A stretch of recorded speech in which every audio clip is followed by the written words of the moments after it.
Para preservar hay que cuidar y para cuidar pues hay que conocer. Por ello la ecopedagogía es una ruta más que necesaria en la enseñanza, desde identificar la biodiversidad hasta aprender a vivir sin dañar. Pero ¿cómo incorporar este tipo de enseñanza en los niveles educativos? Bueno, es ahí donde la ciencia está en los detalles. Sean bienvenidas y bienvenidos.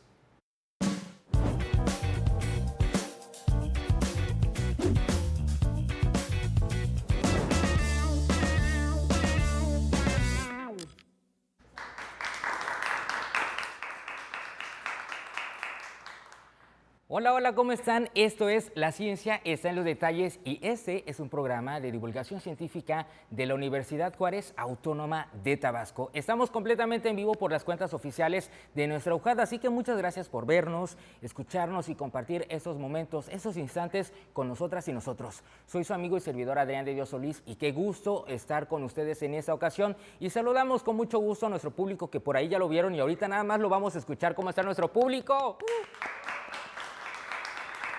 Y fíjense que en este episodio tenemos un gran panel de invitados. Nos acompaña el licenciado en Manejo de Recursos Naturales por la Universidad de Quintana Roo, maestro en Ciencias en Recursos Naturales y también Desarrollo Rural, por supuesto que es algo muy importante que nos esté compartiendo. Y además fíjense que es doctor en Ciencias en Ecología y Desarrollo Sustentable por el ECOSUR.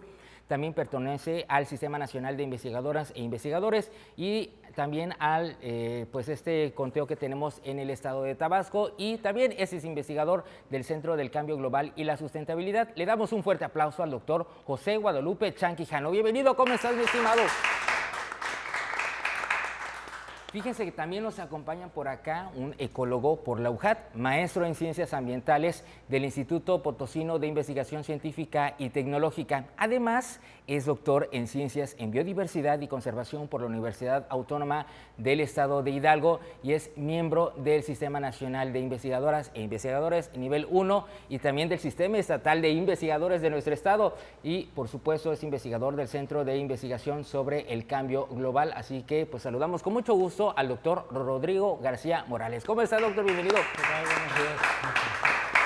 Y también nos acompaña el ingeniero civil con especialidad en hidrología e hidráulica por la Universidad Michoacana de San Nicolás de Hidalgo, maestro en gestión integrada de cuencas hidrográficas y doctor en ingeniería de agua y medio ambiente por la Universidad Politécnica de Valencia, esto en España. Es investigador del Instituto de Geofísica de la UNAM y miembro del Sistema Nacional de Investigadores e Investigadoras nivel 1 y por supuesto saludamos con mucho gusto al doctor Mario Alberto Hernández Hernández. Muchísimas gracias, ¿cómo estás, mi estimado? Muchas gracias por la invitación. Gracias a ti. Que justo vino a visitarnos en esta ocasión al programa, eso es algo muy interesante y pues hoy vamos a platicar sobre un tema muy importante, un paisaje que habla. Así que pues muchísimas gracias, ¿no?, por primera vez visitarnos desde el Centro del Cambio Global y la Sustentabilidad.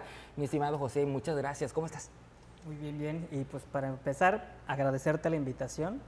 Y bueno, como ya bien nos comentaste, soy del Centro del Cambio Global y la Sustentabilidad, investigador, el Instituto de Geofísica de la UNAM y el Centro de Investigación sobre el Cambio Global de la UNAM, que también está aquí en Villahermosa. Así que pues también un fuerte aplauso, ¿no?, a todos ellos que hacen su labor en la ciencia.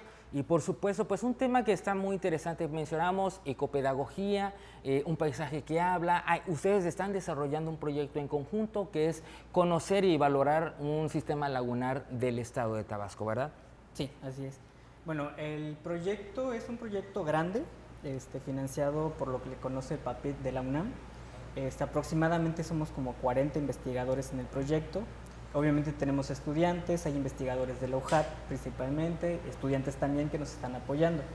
Y lo que se busca este proyecto es esta integración de la transdisciplina, la dichosa transdisciplina, de que cada grupo estudia sus áreas y luego cómo integrar todos estos aspectos para poder entender al socioecosistema como tal.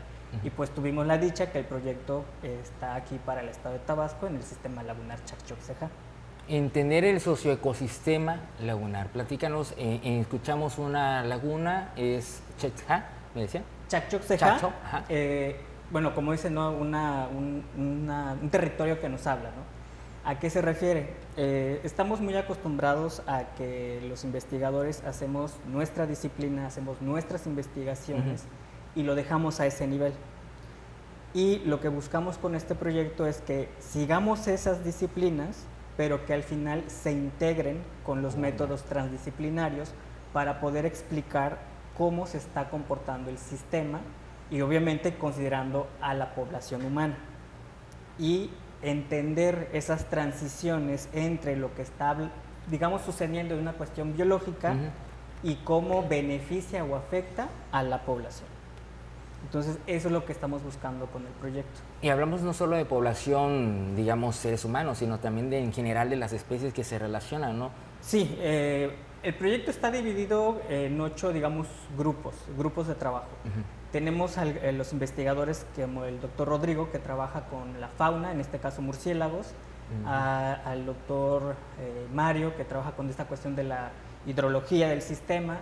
Tenemos a otros grupos que trabajan con suelo, a otros grupos que trabajan con microorganismos del agua, microbiota del suelo.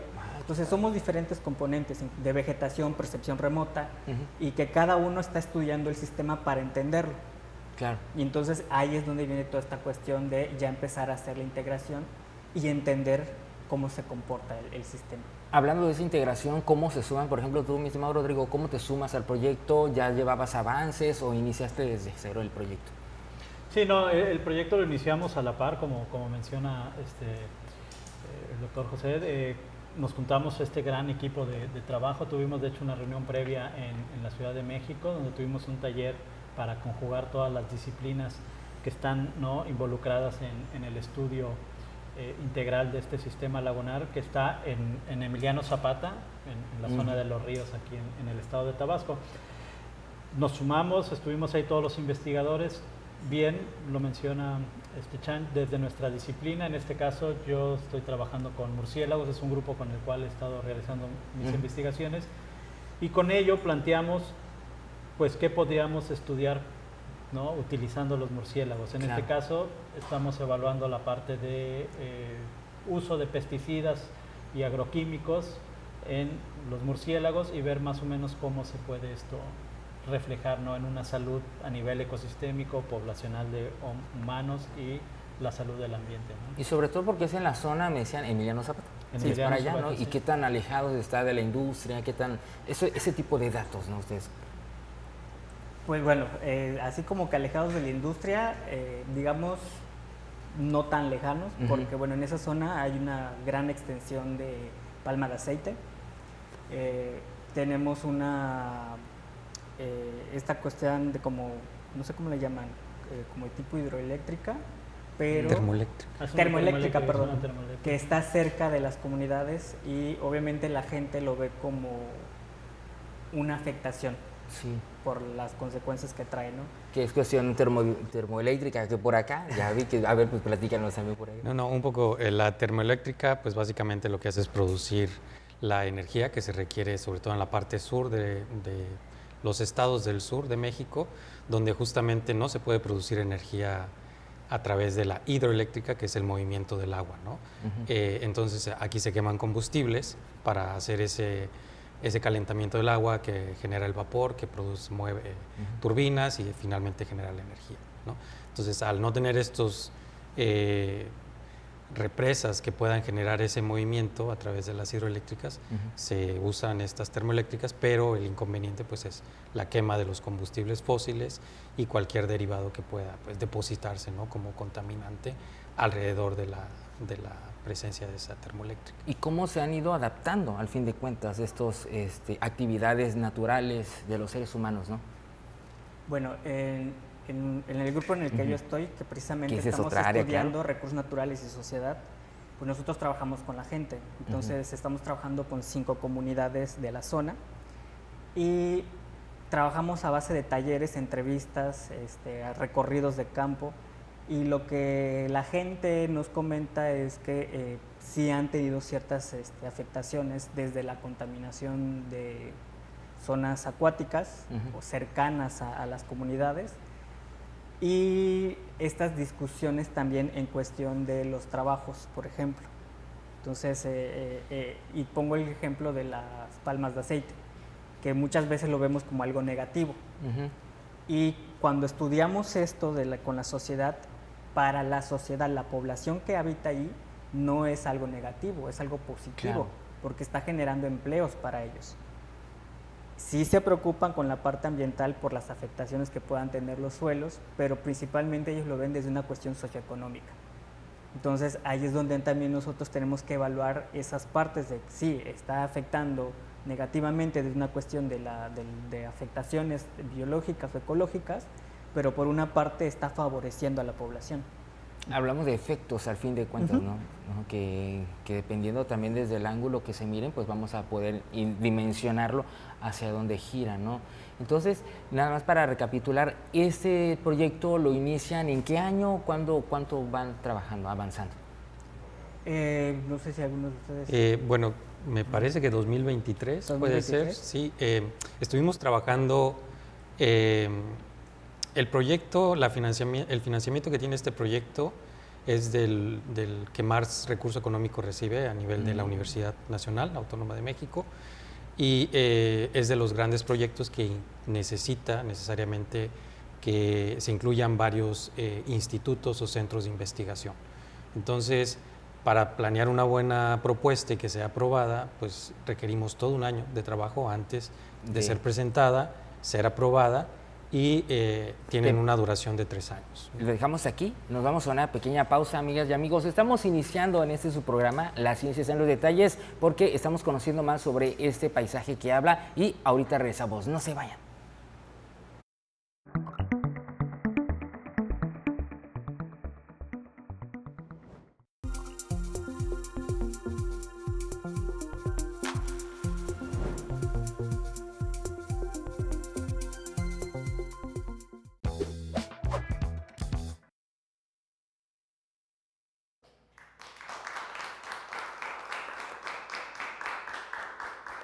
Muchísimas gracias por continuar con nosotros, amigas y amigos. Esto es La Ciencia está en los Detalles, y fíjense con nuestro panel de invitados que pues vienen de diferentes partes y que se unen para desarrollar ciencia. Estamos hablando con el doctor José Guadalupe Chanquijano, quien es investigador del Centro del Cambio Global y la Sustentabilidad. También el doctor Mario Alberto Hernández Hernández, investigador de la UNAM, y por supuesto el doctor Rodrigo García Morales del Centro de Investigación sobre el Cambio Global. Y estamos hablando sobre un paisaje que habla.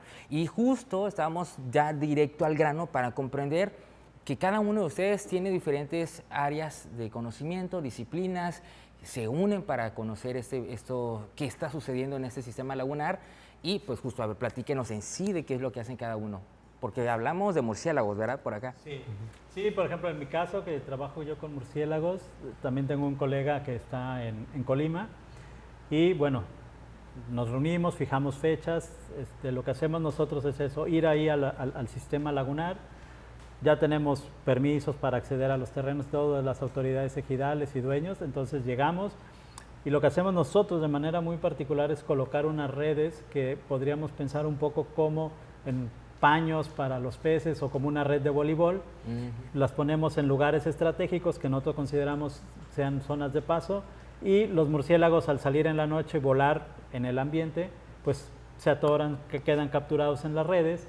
Y precisamente hay una imagen de uno de estos murciélagos, y bueno, nosotros llevamos esa red con guantes y con el cuidado que se requiere, el trabajo con estos animales, pues los extremos de las redes, tomamos medidas de sus alas, de su tamaño, de sus pesos, y nosotros ahorita en este proyecto tomamos muestras de sangre y de pelo para poder analizar un poco las concentraciones de pesticidas que puedan estar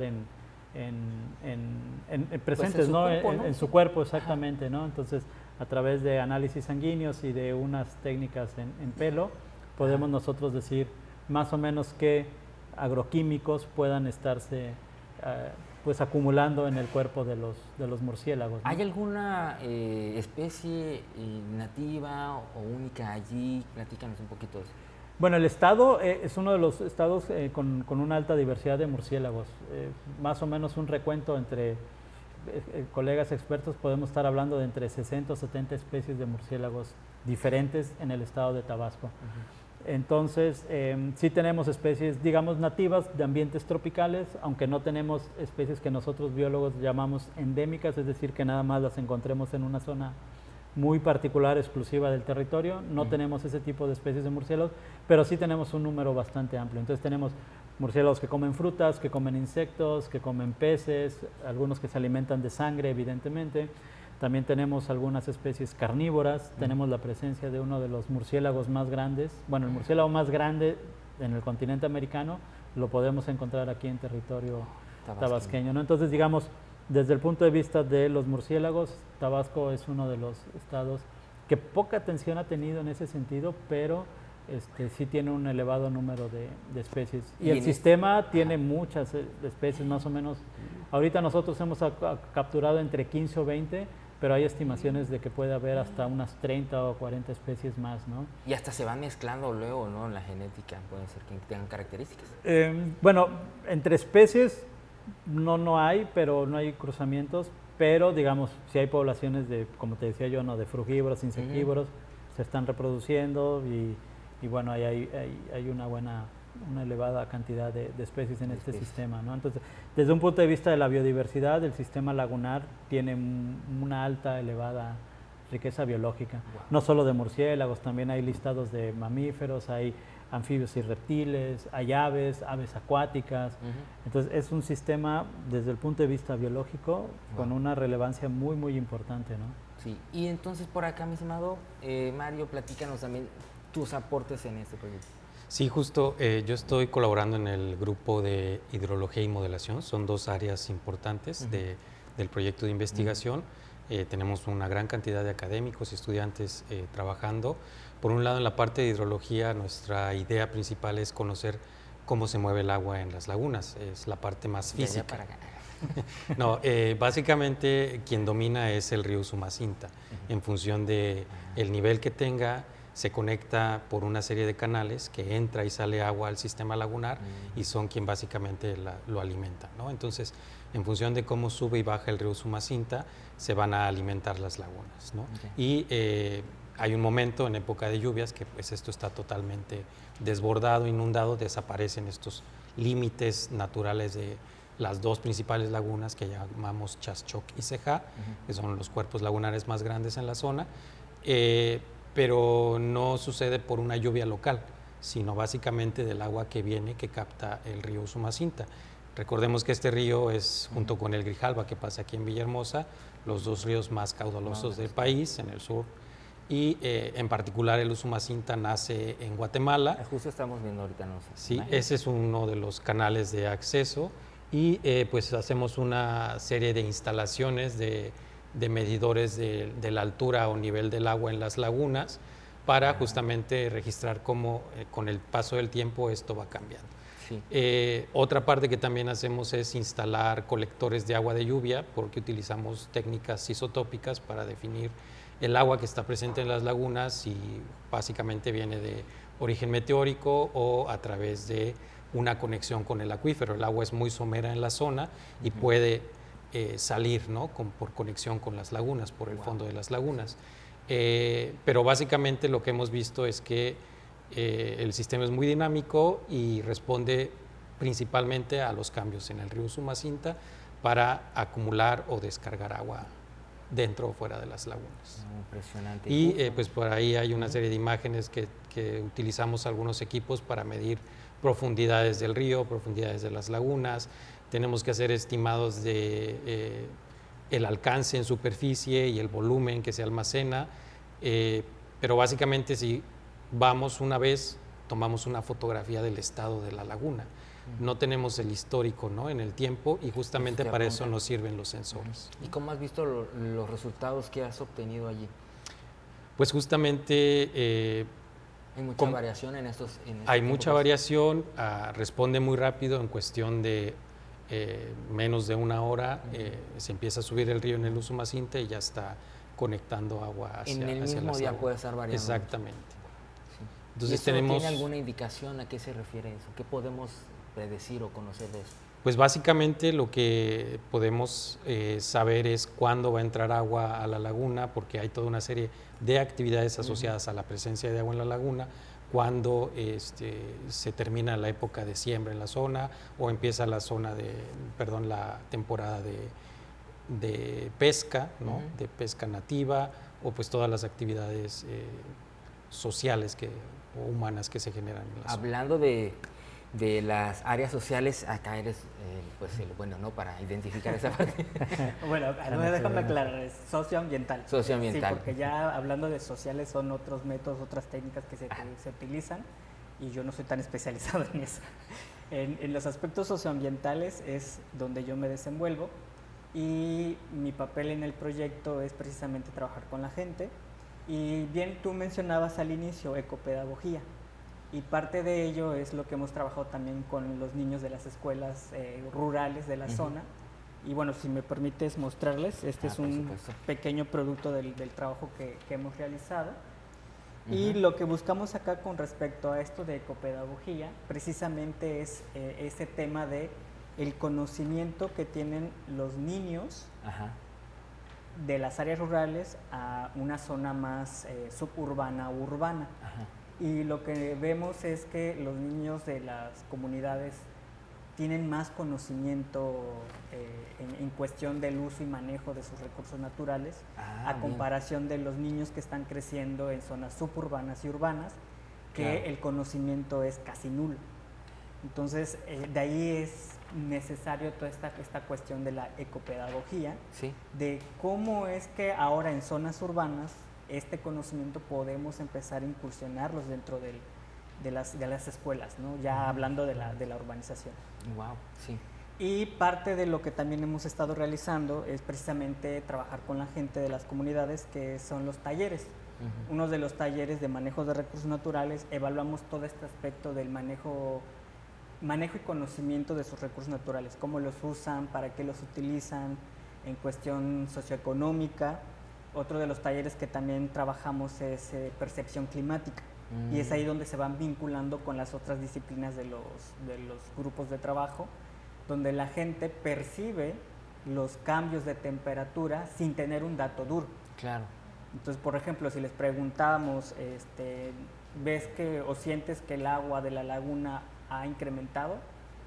Sin tomar un dato duro, ¿no? Y ellos dicen, sí, se siente que el agua se calienta, ¿no? Sí. E incluso en cuestión de los cambios de temperatura a nivel de percepción, nos dicen que sí, hay ciertos cambios. Y ahí es donde empezamos a hacer el cruzamiento de los datos duros con la percepción de la gente. O por ejemplo también los murciélagos, ¿no? Me imagino que incluye, ¿no? ¿Has visto algún murciélago? Sí, fíjate que hablando de los murciélagos, parte de los talleres que hemos realizado en recursos naturales preguntamos qué tipo si conocen los murciélagos. Toda la gente te dice, sí, hay murciélagos y hay de a montón, pero al momento de preguntar y mostrar las fotografías, ¿conoces algunas de estas o qué especies son? Pues nos dicen que no. Para ellos todos son murciélagos. Todos son murciélagos.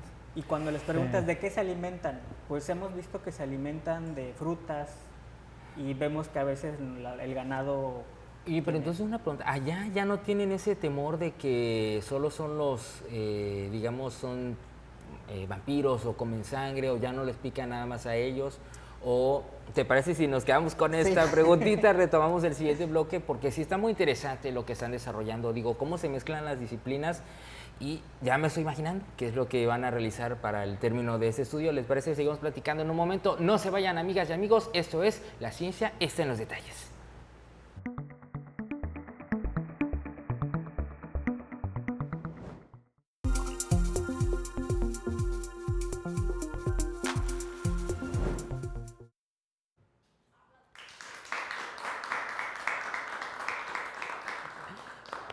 Regresamos, amigas y amigos, a eso que es La Ciencia está en los detalles. Fíjense con nuestro panel de invitados desde el Centro del Cambio Global y la Sustentabilidad, la Universidad Nacional Autónoma de México, el Centro también de Ciencias que tenemos aquí de investigación global en el estado y otras latitudes. Y pues seguimos conociendo más sobre este paisaje que habla, que es algo muy importante, fíjense. Y nos quedamos con una pregunta muy interesante de la percepción que se tiene en el sistema lagunar Chechenhop.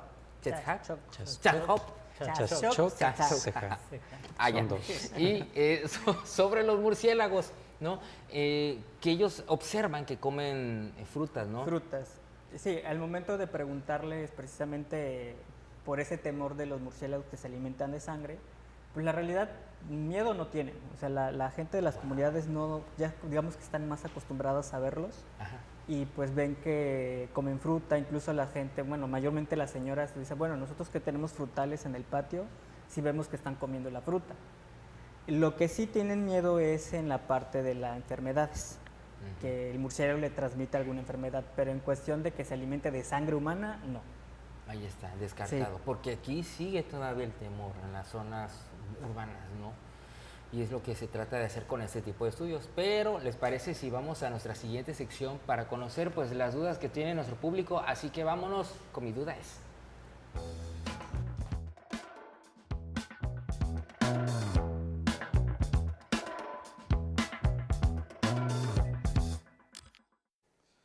Sí, bien. Hola, ¿qué tal? Buenas tardes. Para el doctor Mario. La pregunta es, ha señalado la importancia del río Usumacinta para el sistema lagunar Chachoc-Ceja. Hace tiempo se rumoraba de que había un proyecto para poder construir ahí una presa. ¿Qué tanto podría impactar esto al sistema lagunar, dado que son sistemas que dependen mucho de este caudal del río Usumacinta? Muy buena pregunta, muchísimas gracias por la pregunta. Sí, gracias por la pregunta. Muy interesante la pregunta, sobre todo las implicaciones que tendría la construcción de una presa en cuanto a los volúmenes que maneja el río Usumacinta. Y internacionalmente la tendencia es ya no construir presas, entonces pues sería algo no benéfico para la zona, sobre todo pensando en pues todas las implicaciones ambientales, ¿no? Porque hay toda una dependencia de esos caudales justamente de entrada y de salida, no solo a este sistema lagunar, sino a todo el conjunto de lagunas en la parte baja del río Usumacinta. Y se ha bajado también el ingreso, ¿no? Por eso también implicaría reducir aún más, ¿no? Claro, cuando se construye una represa, pues se regula cuánta agua va a pasar por el río Usumacinta, justamente porque se acumula para otros usos. Entonces, eso pegaría directamente al comportamiento ecológico y ambiental de la laguna. Pero qué interesante conocer esta duda. Muchas gracias. Vamos entonces a otra preguntita por ahí de nuestro público. Sí, muchas gracias. Esta pregunta es para el doctor Chan y me gustaría mucho saber cómo incorporan todo ese conocimiento que la comunidad o las comunidades en las que ustedes están trabajando, cómo lo incorporan al proyecto. Hace ratito usted comentaba que los niños de esa zona ustedes notaron que tienen mucho conocimiento de su entorno. Entonces, ¿cómo ustedes incorporan o si no lo toman en cuenta o cómo están ustedes manejando este tipo de información que la propia comunidad les comparte? Gracias. Uy, preguntota, muchísimas gracias. Excelente pregunta, pues adelante. Bueno, primero, como había dicho al inicio, ¿no? Hacemos de forma individual cada grupo. Nosotros trabajamos con 3 talleres, el taller de manejo de recursos naturales, el taller de percepción climática y más bien historia ambiental. Entonces, cuando trabajamos con la gente, trabajamos de todas las edades, desde los niños hasta la persona adulta mayor que llegue a los talleres. Cuando obtenemos la información, obviamente hay diferentes métodos que nos ayudan a analizar lo que la gente nos dice, desde un análisis del discurso hasta los métodos de percepción y todos los métodos que se incluyen. Hacemos los análisis, nos arrojan la información y ahí después lo que hacemos para poder hacer la conexión, porque utilizamos todo lo que nos dicen la gente. O sea, claro, no dejamos, o sea, no excluimos nada, todo lo que nos dicen, tal cual nos lo dicen, tomamos y empezamos a analizar. Esto es más como un método socioambiental que aplicamos, pero es empezar a codificar. ¿Qué significa esto? De lo que la gente nos dice, por ejemplo, 3 manzanas, ¿de qué color de la manzana me dijo tal persona y tal persona? Entonces empezamos a hacer esa codificación. Son 3 manzanas, pero una me dijo verde, una me dijo roja y la otra me dijo amarilla. Entonces, como este ejemplo que estoy colocando es una forma de cómo codificamos lo que la gente nos dice. Y con base a ello ya empezamos a hacer todo el análisis. Y algo muy importante que, por ejemplo, a nivel internacional nos critican en México, o más bien en toda Latinoamérica, es que las áreas sociales no aplican estadística dura. Entonces, lo que nosotros hacemos desde esta información socioambiental es aplicar estadística dura. Por eso hacemos toda una codificación, aplicamos la estadística y con eso explicamos el fenómeno socioambiental que está sucediendo en la zona. Sí le ponen atención al valor, no solo por muestras, sino realmente sí se evocan a identificar. Sí, ¿no? incluso, por ejemplo, cuando hacemos la integración, voy a mencionar uno de los métodos, utilizamos el método DAPSI-ROM. DAPSI-ROM lo que hace este método es evaluar todo el sistema, tanto, por ejemplo, de los factores externos e internos, tanto beneficios como afectaciones, y cómo esto se involucra con todas las áreas. Y, por ejemplo, aparte de ello, es el método barómetro de la sostenibilidad, que es trabajamos con indicadores, pero esos indicadores salen de la sociedad, sale de de los otros grupos con datos duros, y entonces hacemos esas conexiones. Entonces utilizamos todo lo que la gente nos dice y empezamos a hacer esas conexiones. Por eso el éxito del proyecto, Eso está muy bien. Vamos con la siguiente pregunta. Hola, ¿qué tal? Para el doctor Rodrigo. Doctor Rodrigo, ¿usted considera que este sistema CHASCHOC-CEJA sirve como un laboratorio vivo donde un modelo sostenible que se genera a partir de él pueda servir y replicarse en otros que se encuentren en la zona tropical de México o de Latinoamérica? Muy buena pregunta, maestra. Muchas gracias. Sí, es una buena pregunta porque el sistema biológicamente sí tiene mucha relevancia. Ya mencionábamos un poco toda la parte de fauna que hay. Y con este tipo de estudios multidisciplinarios que nos permite tener datos no solo de murciélagos, tenemos datos de comportamientos de agua, tenemos datos de la sociedad, pero también de suelo y de otros grupos.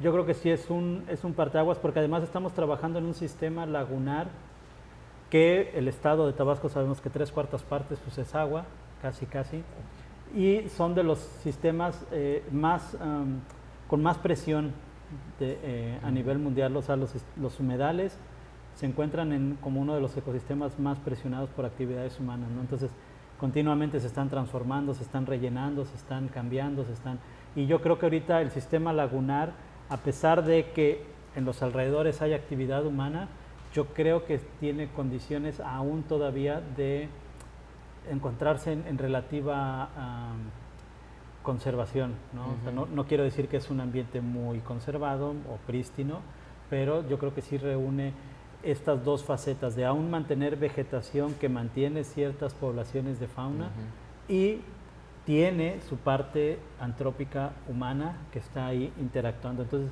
yo creo, como nos hacía la pregunta nuestra asistente, sí es un laboratorio vivo. Yo creo que sí, los resultados de este proyecto yo creo que sí van a ser muy importantes para marcar futuras investigaciones, yo creo, en torno a cómo podemos estar entendiendo los sistemas lagunares, no solo en Tabasco, en el sureste, y seguramente a nivel mundial, en donde sistemas similares a se puedan estar presentando, ¿no? Y a lo mejor sirve como para contrastar qué ha funcionado para preservarlos, ¿no? O sea, comprender a lo mejor en un sistema lagunar más cercano aquí en México o en otras partes del mundo si cumple con las mismas características, ¿no? O similares, y ver si se pueden empalmar, ¿no? Aprovechando igual esta pregunta, ahora sí que desde la parte científica estamos desarrollando material precisamente explicando cómo los distintos grupos pueden integrarse metodológicamente hablando para que ese método se pueda utilizar en lagunas tropicales para hacer los estudios transdisciplinarios. Claro. Estamos generando el documento y posterior a ello se está generando otro documento donde ya es la aplicación de ese método para evaluar lo que realmente estamos haciendo en el sistema lagunar. Eso es lo que estamos haciendo también a nivel científico. Y también a la par, ¿no? Lo que van recabando información, colectando, van haciendo esto, ¿no? Sí. Prueba y error también. Sí, además de que todos los grupos tienen datos, pero si juntas esos datos son un montón de datos. Claro. Y el reto también es cómo diferencias o cómo combinas, por ejemplo, el pH del agua con el pH del suelo, ¿no? Entonces también ese es un reto de cómo hacer o combinar los métodos. Por eso mucho se critica, ¿no? a los estudios transdisciplinarios, porque pareciera que es imposible, pero la ventaja es que pues, existen muchos métodos que se pueden unir para poder llegar a hacer eso. Eso debe decir, ¿cuáles son esos ejes que han permitido el éxito y el caminar del proyecto? Pues son varios, no te voy a decir que todo ha sido miel sobre hojuelas, porque uno de los retos importantes es que los colegas entiendan los métodos transdisciplinarios para hacer la combinación. Ese es uno de los retos más grandes, porque como ya venimos formados en una disciplina, es a veces complicado que nuestros colegas nos entiendan. Pero una vez que ya entiendan cómo va a ser el proceso, el trabajo se vuelve más fácil. Y ahora es donde, en mi caso, me toca explicar, miren, vamos a utilizar, por ejemplo, el método que mencioné anteriormente, el DAPSI-RON, claro, o el método de vulnerabilidad socioambiental o vulnerabilidad socioecológica, y ahí viene la conexión. Viene lo demás. Ahorita seguimos platicando de los otros ejes importantes. Nos vamos a una pequeña pausa, amigas y amigos, no se vayan. Esto es La Ciencia está en los Detalles.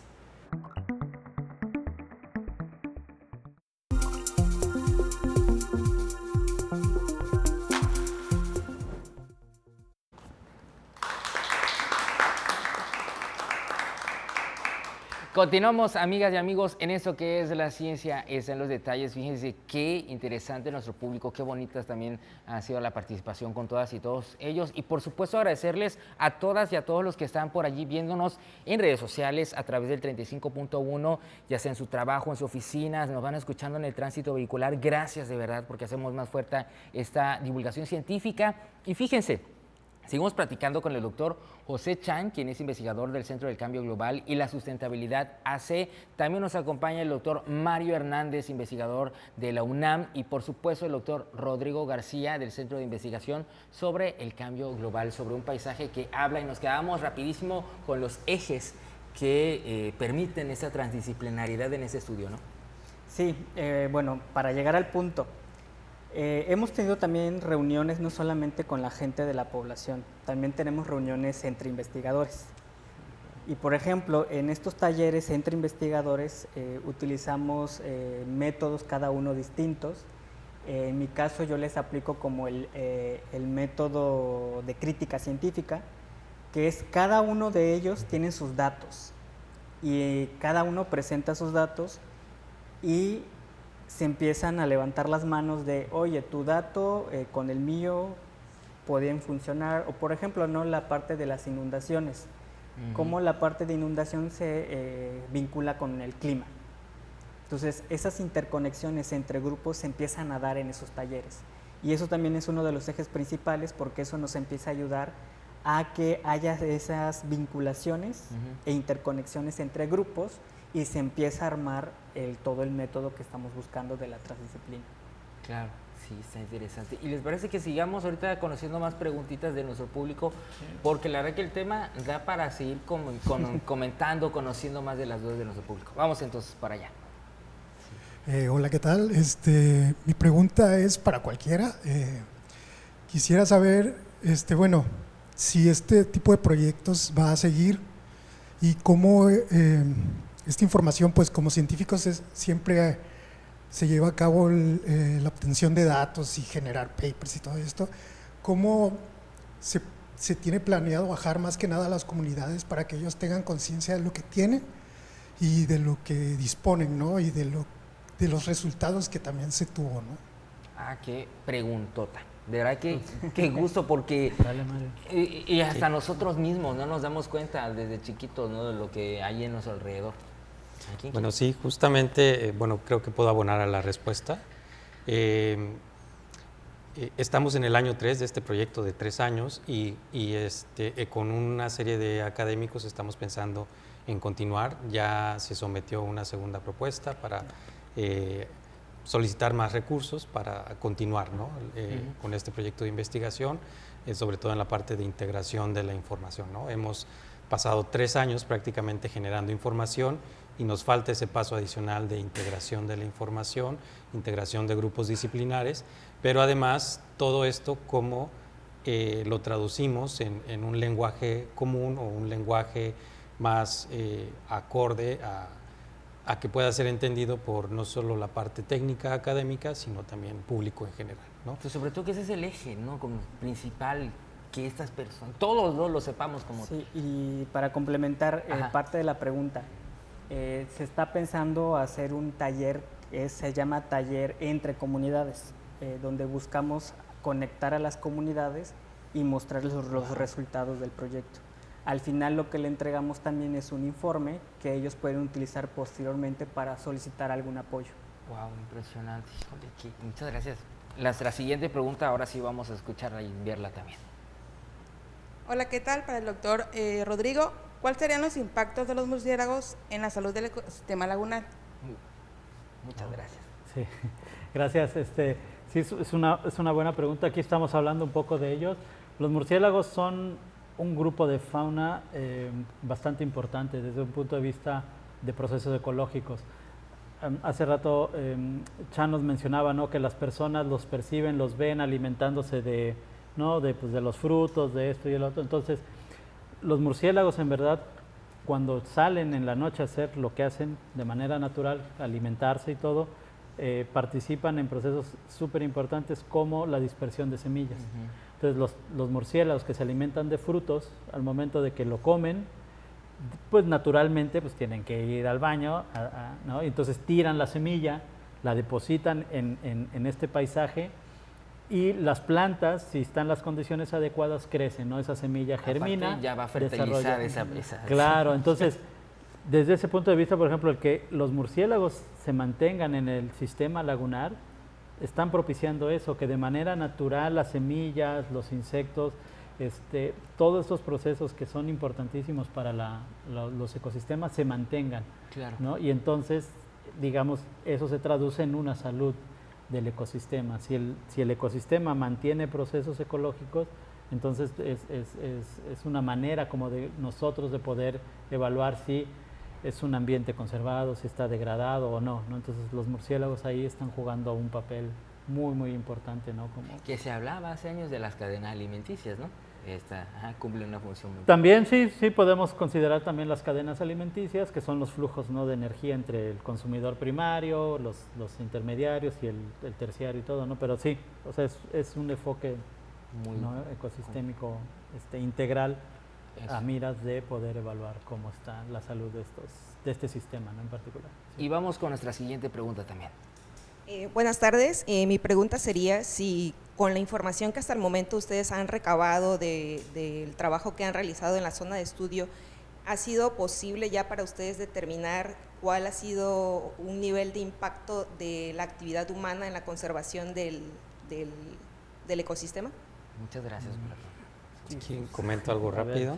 Sí. Pues de entrada hemos identificado estos detonadores de una degradación del sistema lagunar. Por ejemplo, la presencia de la palma de aceite, ¿no?, que ha estado desplazando vegetación nativa, pues con las repercusiones, ¿no?, de tener una sola vegetación y la pérdida de biodiversidad y toda la cadena animal que se puede estar dependiendo, ¿no?, de la presencia de la vegetación nativa. Otra cuestión pues es ya las descargas de desechos urbanos que puede estar directamente dados en las lagunas por las pequeñas poblaciones que existen, la agricultura, uso de agroquímicos, todo esto impacta de alguna manera, ¿no? También la termoeléctrica pues hay una percepción de impacto. Me parece que los grupos no han cuantificado esto en particular, pero es como un punto a evaluar posteriormente. En la siguiente parte del proyecto, ¿no? En la segunda parte, sí. Oye, pues justo estamos llegando al final del programa, ¿no? Y también hay dos cosas, fíjense. Quiero permitirme hacer una pequeña pausa porque fíjense que fue un pequeño pero hermosísimo y grandísimo regalo que nos hizo nuestro amigo Emiliano Bejarano, quien estuvo también en uno de nuestros episodios. Fíjense la belleza, preciosísimo. Este es un martín pescador de collar, tomado aquí en el Tomás Garrido, así que pues digo, un aplauso también, ¿no?, a nuestro fotógrafo. Amigazo, muchísimas gracias. Va a estar muy bien cuidado aquí en el set de Las Ciencias en los Detalles y fíjense qué belleza, miren. Y por cierto, voy a cambiar de espacio porque justo vamos a llegar a nuestra firma de nuestro libro de visitas, que será un honor poder contar con la firma de ustedes. Y rapidísimo, si nos pueden dar un breve mensaje de despedida. Iniciamos por acá, encima. Bueno, pues muchas gracias por la invitación a participar en esta entrevista y pues a seguir trabajando en la zona del sistema lagunar por el bien pues del socioecosistema. Así es, muchísimas gracias por acá, mi señor. Sí, gracias por el espacio para poder platicar a tu público un poquito de lo que es el trabajo de los académicos o científicos, ¿no? Que de repente a veces pensamos que nada más están en laboratorios con batas blancas, ¿no? Pero vemos algunos otros que salimos ahí al campo a sudar un ratito. Y bueno, de manera particular nada más decirle al auditorio, a nuestro público, que pues los murciélagos son seres que nos ayudan mucho más allá de una visión que podamos tener de ellos negativa, ¿no? Entonces yo invito al público, al auditorio a pues conservarlos, y si encuentran uno en la ciudad de Villahermosa, no lo agarren, ¿no? Mejor diríjanse a personas expertas y nada, pues a seguir conservando nuestros recursos naturales por el bien de Tabasco y de nuestro país y del planeta donde vivimos. Muchas gracias. ¿Y por allá, mi estimado? Bueno, pues para empezar, agradecer el programa y a ti personalmente por la invitación. Gracias. Y me gustaría cerrar con un comentario que me hicieron hace varios meses atrás sobre hay personas que son institución. ¿Qué significa esto? Que las puertas abiertas en el Centro de Cambio Global están abiertas. Podemos hacer colaboraciones ya sea con estudiantes, con quien sea, y seguir colaborando, porque estos proyectos transdisciplinarios creo que ya son muy importantes, y si la CECITI nos lo permite y nos aprueba el proyecto, también queremos ampliar este tipo de proyectos, pero más hacia Balancán. Yo creo que sí, ¿no? Y a una tercera y cuarta etapa y a ver hasta dónde alcanza también a desarrollarse. Y pues muchísimas gracias, un fuerte aplauso a nuestro público y a nuestro panel de invitados. Vamos a saludar a nuestro público también. Muchas gracias, público. Ya está bien la cámara para que se entienda nuestro público. Y muchísimas gracias. Les recuerdo, nos acompañó el doctor José Guadalupe Chan Quijano, investigador del Centro del Cambio Global y la Sustentabilidad. También el doctor Mario Alberto Hernández, investigador en el Instituto de Geofísica de la UNAM, y por supuesto el doctor Rodrigo García Morales del Centro de Investigación sobre el Cambio Global, hablando sobre un paisaje que habla. Y gracias de parte de todo el equipo de producción de TV y Radio UJAT. Nos despedimos, muchísimas gracias. Soy su amigo y servidor Adrián de Dios, y recuerden, legado UJAT, estudien la duda, acción en la fe.